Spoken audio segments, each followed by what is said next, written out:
name's Harold. I thought I'd take a break from working on the little engine and get ready to make a big old chunk of aluminum. I'm gonna cut up that aluminum light fixture and melt it in my foundry. Not today, because I hadn't hooked up the natural gas yet, but soon. I'm right on the edge of getting surgery for cataracts, so you know, next week I'll be stopping whatever I'm doing on whatever, including working on the little steam engine and such, and so I'll be web surfing and watching everybody else's videos. But I've got this I've got that aluminum light fixture that I got from a guy back in the 80s. He took it out of an old building that was being torn down or remodeled or something, so this aluminum has been waiting a long time to be made into something besides a light fixture. It was a fluorescent light, but this year I replaced it with those nice new shiny ones up there. They do a lot better job. That thing was getting to where I was either going to have to buy a ballast or who knows what. And that's my foundry there. I haven't operated it in a few decades, but it's all ripe and ready to roll. And all I gotta do is go in the backyard and hook it up. Here's the crucible I'm going to use. I used this before to make some nice stuff, and we're going to get back in the habit of casting things. Of course, it's got a little fan on the back end of it that I've got to check. It hadn't run in a long time, and I figured the bearings in it at least need lubrication, if not outright replacement. There they are, right down there. And what I'm going to do is I'm going to cut up all this aluminum with a bandsaw and put it in a big old orange Home Depot bucket and see if we can't have it the right size to fill that crucible up, so I can make me a big old chunk of aluminum. That's what I've got this far. This is going to be like the Xanadu does. He casts stuff in round tubes, making himself things. Well, I'm going to cast it in a square tube. And that one reminds me, of course, here the other day, my hedge trimmer quit on me. I got it. I only had it since about the mid-70s. And I was cutting away on the hedge, and the gears made this stripping noise, and I pulled it loose, and I got it going again, and I put down on the trigger, and it went to making that horrible gear stripping noise again, and then the motor just run free. And I thought, well, I'm tired of dragging the extension cord around and doing this, so I went down and bought a brand new Ryobi cordless hedge trimmer. I guess that ought to make it to the end for me. And then after I threw that old hedge trimmer in the garbage can and watched them haul it off, I got to thinking that poor old chap or Xanadu, either one, would have took that sucker apart and made two good ones out of it. But yeah, I guess I'll just have to be guilty of being wasteful. And so I think I'll start cutting up this aluminum. I'm willing to bet this thing will sink through there like a hot knife through butter.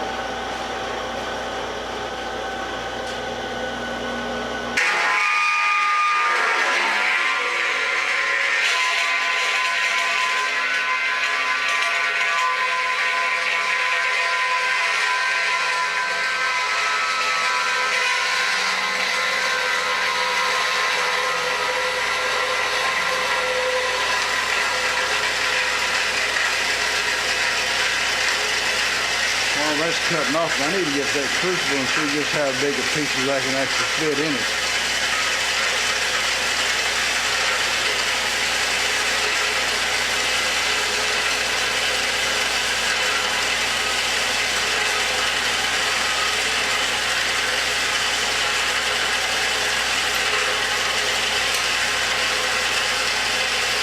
thought it would cut a lot faster than that.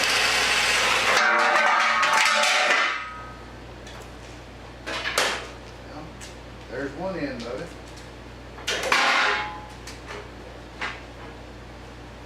Wasn't tightened down very good, was it?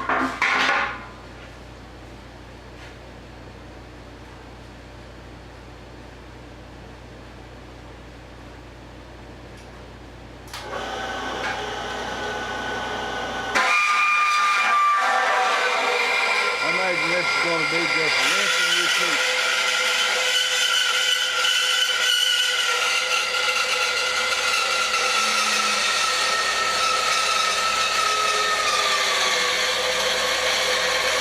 Anyways, I said when you probably couldn't hear it, this is probably going to be just rinse and repeat, and I'm not going to do a video of all that. But we're going to see how this piece looks like when I drop it down. Well, temporary set back here. There's the bandsaw blade. She's a brake, and so things will have to stop until I get another one. Probably go down Harbor Freight. You can see the neat little triangles that you can stomp the things into, so chances are I may have enough aluminum to fill up that crucible, even though there's a lot of space there. I've still got these guys to go too, and so it's off to Harbor Freight to get another blade. Mr. Pete likes to give you a little road time when he's going somewhere, so here's a little road time. Farmer Market Road 646, leaving Santa Fe, Texas after an emergency makeup delivery. And very important job keeping ladies supplied with their makeup. Here's one of the local sites that you can see coming through Santa Fe.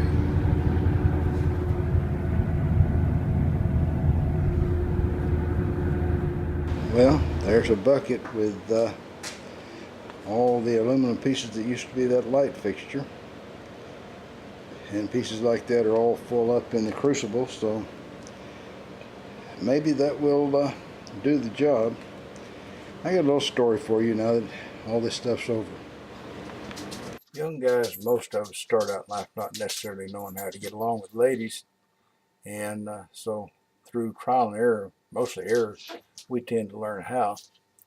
Remember when I was working in the evil polluting chemical plant, well, any kind of reading material that wasn't company issued was forbidden, but somehow a newspaper would find its way in there most days. And the guy that brought it in didn't get any compensation from the rest of us and didn't get any thanks. And in fact, the poor sucker usually got a hard time if he forgot it.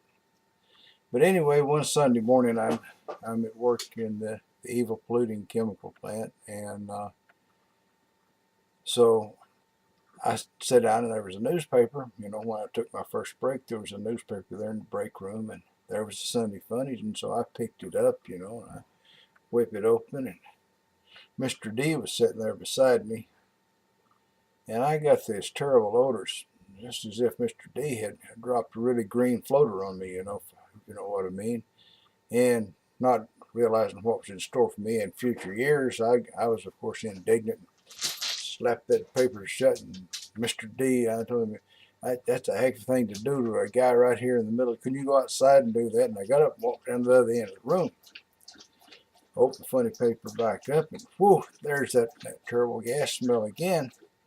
I looked around to see if he was following me, and he wasn't there. You know, he's still sitting back at the table back there with a big grin on his face.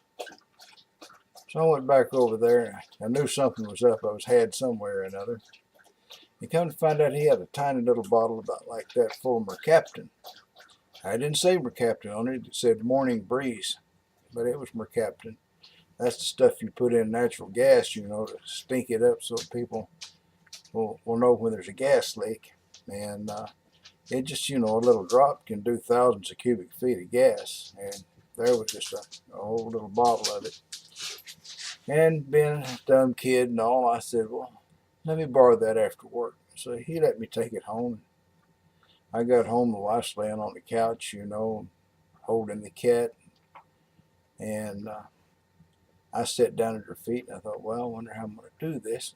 And my brain worked a little bit there, the wrong way that it worked. And so I took my shoes off and I took a sock off and I dosed that sock with Morning Breeze.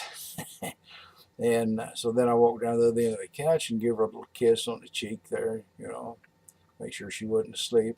Dropped that sock on the floor. Went back down, sat down at my end of the couch, and her eyes was big. She sat up there and she began to tear into me for coming down and passing gas on her end of the couch. And so I thought, whoa, man, this isn't what I thought was going to happen. This is pretty bad. So I decided I'd better come clean. Well, when I told her what really happened, it was just like throwing gasoline on a fire. She jumped up, and you've heard of people slamming a window shut. Well, she slammed it open, went out the front door and slammed it good and hard and headed for the 7-Eleven. After about 15 minutes or so, she came back and she wasn't a whole lot calmer.